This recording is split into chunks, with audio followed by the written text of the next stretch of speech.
안녕하세요, 배한입니다. 오늘도 즐거운 하루 보내시기 바랍니다. 즐거운 여행 시작하겠습니다. 오늘 구름이 잔뜩 꼈습니다.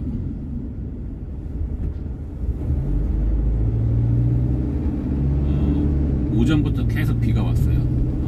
월, 화, 수 3일 동안 비가 온다라고 일기예보 돼 있고요. 전형적인 가을, 겨울 독일 날씨 같습니다. 그래도 공기는 깨끗한 것 같아요, 한국보다. 보통 한국에서 비가 오면 미세먼지 때문에 비를 맞은 자동차는 좀 얼룩이 많이 지죠. 근데 독일은 그렇진 않아요. 비를 맞아도 얼룩이 그렇게 지진 않습니다. 그만큼 공기 중에 미세먼지가 그렇게 많이 없는 것 같아요. 그리고 특히 독일 같은 경우는 이 나무 숲이 많아가지고요. 의외로 공기가 되게 깨끗합니다. 여기서 한 2, 3년 사시다가 한국에 잠깐 이렇게 볼일 보러 출장을 가시면 처음에 하루 이틀 정도는 얼굴이 좀 붉게 달아오른대요. 그만큼 공기 차이가 좀 있는 것 같습니다. 근데 이게 인간이라는 게 적응하는 동물이지 않습니까? 한 2, 3일 지나면 또 그 공기에 또 적응을 한대요. 근데 이제 한국에서 계셨던 분들이 독일 오면 확실히 깨끗하다라는 걸 확실히 느끼시는 것 같아요. 공기는 정말 깨끗합니다. 지금 이곳은 프랑크푸르트고요. 아침 일찍 라이스키르천이라는 동네 도매상에 배달 다 완료했고요. 그 다음에 하나우 쪽에도 시간이 남아서 먼저 가서 배송을 다 했어요.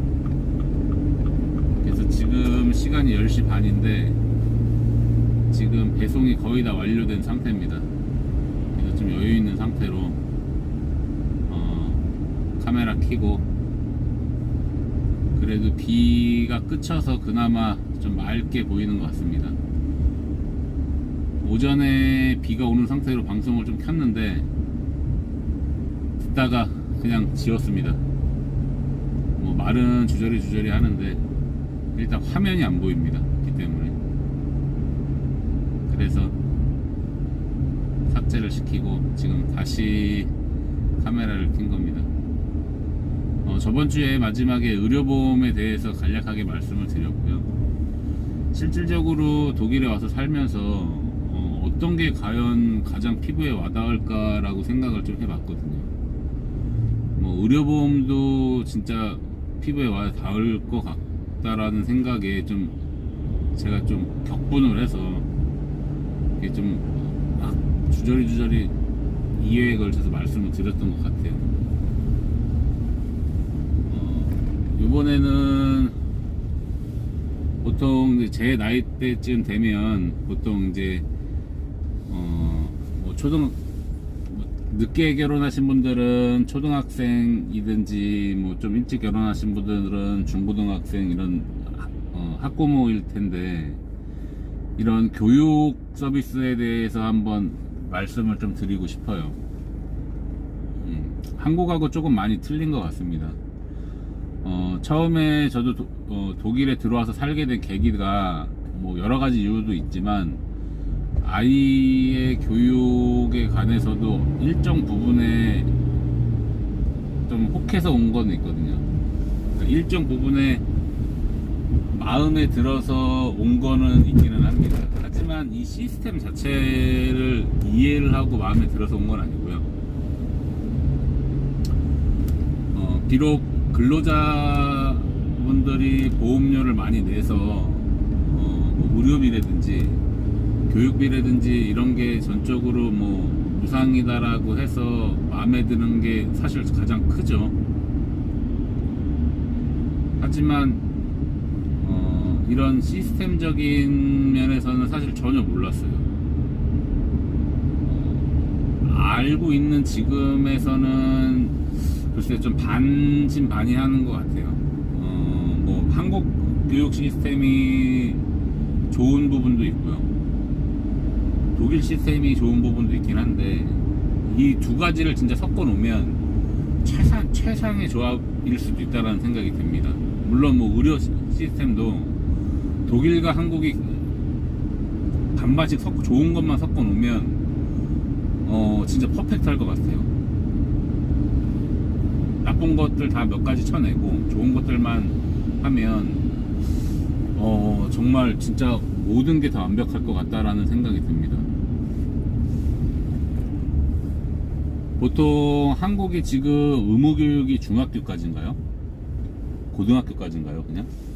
그러면 만약에 고등학교까지 의무교육이라고 한다라고 하면 실질적으로 초등학교 6년, 중학교 3년, 고등학교 3년 해서 엄연하게 초, 중, 고가 나눠져 있지 않습니까?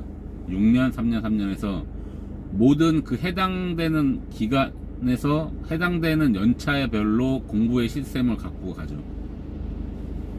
초등학교는 초등학교대로 고학년, 저학년 나눠서 1, 2, 3학년은 저학년, 4, 5, 6학년은 고학년 이렇게 해서 나눠지게 되는데 그 학년에 맞춰서 공부를 하고 등수를 매기고 뭐 어떤 학교를 가고 진학을 하고 어떤 학교를 선택을 해야 되고 이런 게 결정이 나죠.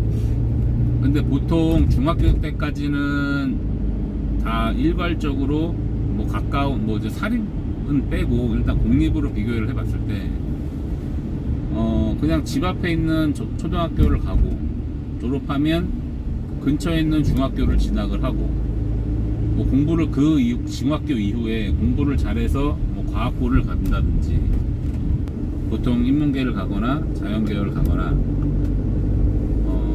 뭐 공부를 더 너무 잘해서 과학고라든지 뭐 이런 쪽으로 해서 진학을 하게 되는데 독일은 그거하고 완전히 틀리죠. 시스템 자체가 초등학교를 4학년까지만 딱 정해놓고요 5학년부터 12학년까지 일괄적으로 적용을 합니다. 그래서 초등학교 4년 고등교육 대학교로 갈 수 있는 고등교육 코스를 김나지움이라고 얘기를 하고요. 그 다음에 실업계를 뭐 게잠트 슐레라든지 레알 슐레라고 해서 실업계 중등교육이라고 얘기를 합니다. 그러니까 거기서부터 좀 나눠지는 것 같아요. 그러다 보니까 보통 그리고 또 하나의 틀린 점은 뭐냐면 선생님이 초등학교 때부터 중학교 고등학교 때까지 12년이면 보통 전학을 안 가고 초등학교 중학교 고등학교를 일괄적으로 간다라고 하면 담임 선생님이 한국은 12명이 되겠죠. 1년에 한 명씩 바뀌기 때문에. 근데 독일 같은 경우는 초등학교 4년 예를 들어 김나지움을 갔다. 김나지움 5학년부터 12학년. 그러면 선생님은 딱 두 분입니다. 1학년부터 4학년까지 한 담임 선생님이 4년을 맡아서 하고 김나지움을 진학을 하던 또 게잠트 슐레를 진학을 하던 그 상급 학교를 진학을 하면 그때 5학년 때부터 졸업할 때까지 한 선생님이 담임을 합니다. 그러니까 끌고 올라가는 거예요, 계속. 그러니까 그 아이의 성격을 그 누구보다도 잘 안다라는 얘기겠죠. 그러다 보니까 아이들한테는 어쩌면 더 좋을 수도 있어요. 그리고 선생님한테도 더 좋을 수도 있고 학부모한테도 좋을 수도 있어요. 장점이 분명히 있습니다. 하지만 단점이 뭐냐면 낙인론이라고 그러죠. 한 번 찍히면 그걸로 끝이에요. 그 친구는. 그러니까 학생들이 선생님한테 잘 보이기 위해서 무단한 노력을 하는 것 같아요. 한 번 찍히면 아예 포기를 합니다. 선생님은 나를 싫어해. 포기를 하는 거죠.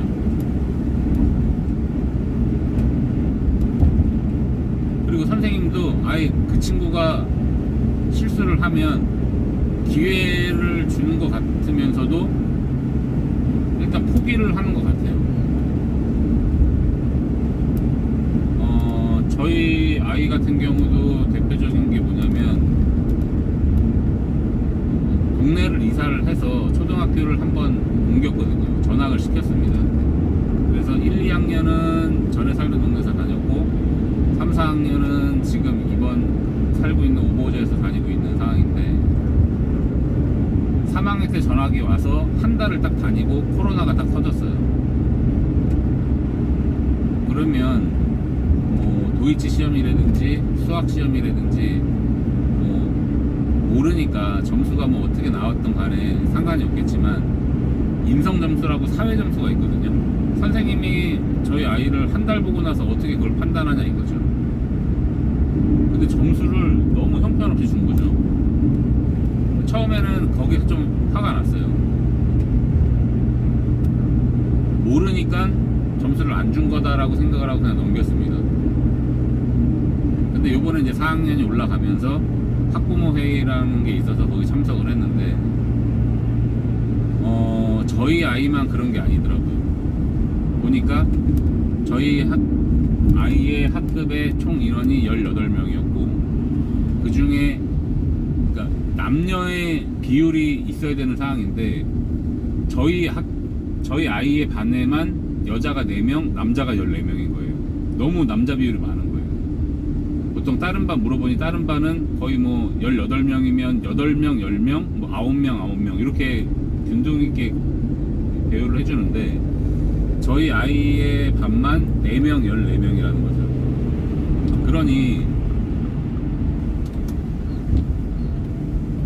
그러니 선생님 같은 경우는 스트레스를 받을 수밖에 없다라고 생각이 들었던 거죠. 저는.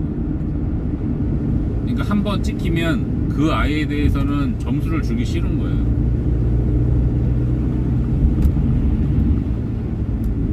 그리고 학부모 회의를 한다라고 해서 학부모들이 다 참석을 했는데 담임 선생님이 눈을 보니 몇몇 학부모한테만 눈을 마주치고 얘기를 하시더라고요. 근데 그 책상이 누구 책상인지 이름이 다 붙어 있거든요. 근데 그 몇몇 학생들의 눈을 마주친 학생들의 그 학생의 이름을 보면 다 여학생인 거예요. 그리고 여학생 아니면 남학생 중에서도 좀 조용하고 공부 잘하는 친구들, 말썽 안 피는 친구들 학부모하고만 대략 한 6, 7명 정도만 눈을 마주치고 얘기를 하는 것 같아요. 물론 제 눈도 한 번도 마주쳐 준 적이 없고 다른 학부모들조차도 눈을 마주치려고 하질 않더라고요. 그러니까 나머지 뭐 한 10명에서 11명 정도는 그냥 선생님 눈밖에 안 거예요. 그러니까 어떻게 보면 한국에서는 4학년이 너무 어린 아이지만 독일에서의 4학년 아이는 자기 진로를 선택해야 될 나이거든요. 그러니까 너무 빨리 찾아온다라는 거죠. 이제 10살인데 10살짜리 아이가 자기 인생의 기로에 선다라는 것 자체가 사실 너무 마음이 아파요. 그렇게 기로를 빨리 선택할 수 있게 해준 제 자신이 너무 미안해요, 아이한테. 원래 이렇게 가르치려고 독일에 온 게 아닌데 이 시스템을 알았다라고 하면 조금 망설였을 것 같다라는 생각이 듭니다. 근데 독일 부모를 보면 사실 독일 부모 또한 그렇게 불만이 없이 자기네들도 그런 교육을 받아왔기 때문에 그냥 당연한 듯이 그렇게 선택을 하는 거죠. 그리고 보통 보면 뭐 아이의 선택에 상관없이 부모가 결정을 하는 거지만 그 부모가 선택을 한다라는 것 자체 마인드가 한국 마인드라는 거예요. 독일 부모님은 절대 그렇게 안 하시더라고요. 그냥 네가 가고 싶은데 선생님이 추천해 주는데 그냥 보낸다라는 얘기를 하는 것 같아요. 뭐 집 안에서 뭐 어떻게 교육하는지는 저희가 알 길은 없겠지만 분명한 거는 아이의 의사를 전적으로 따르고 부모는 그 의사를 존중해주고 그 길로 인도를 해준다라는 얘기를 하는 것 같아요. 자녀가 공부에 관심이 있어서 김나지움을 원한다라면 김나지움을 보내주고 공부에 관심 없고 뭐 다른 거에 관심이 있다라고 하면 그렇게 인도를 해주고 이렇게 좀 놔둔다라고 해야 될까요? 그렇다고 부모가 잘못 있는 건 아니기 때문에 한국 부모의 입장으로서는 좀 이해가 안 되는 부분이 좀 있었던 거죠. 저나 저희 아내 같은 경우도 아이가 꼭 김나지움을 가야 된다라는 생각은 안 했는데, 요 근래 그래도 김나지움을 갔으면 좋겠다라는 생각이 드는 게 뭐였냐면, 저희는 뭐 공부를 잘하고 못하고를 떠나서 일단 아이가 더 좋은 환경에서 더 좋은 친구들과 더 좋은 선생님들을 만나게 해주고 싶은 마음에서 그런 생각을 한 거거든요. 뭐 친구 따라 강남 간다고 그래도 김나즘에 다니는 친구들이 개점트나 레알슐레에 다니는 친구들보다는 좀 안정적으로, 마음적으로, 심적으로 좀 안정이 있는 친구들을 사귀지 않을까라는 생각에서 그렇게 생각을 했던 거예요. 근데 이거의 결정은 전적으로 선생님한테 있고, 뭐 물론 얘가 실력이 안 돼서 개잠트를 가야 된다라고 하는데, 학부모가 우리 아이는 무조건 나는 김나즘을 보내겠다라고 하면 보내주긴 보내줍니다. 하지만 못 쫓아가는 것 또한 책임을 져야 돼요. 그러기에 선생님의 권한이 되게 큰 거죠.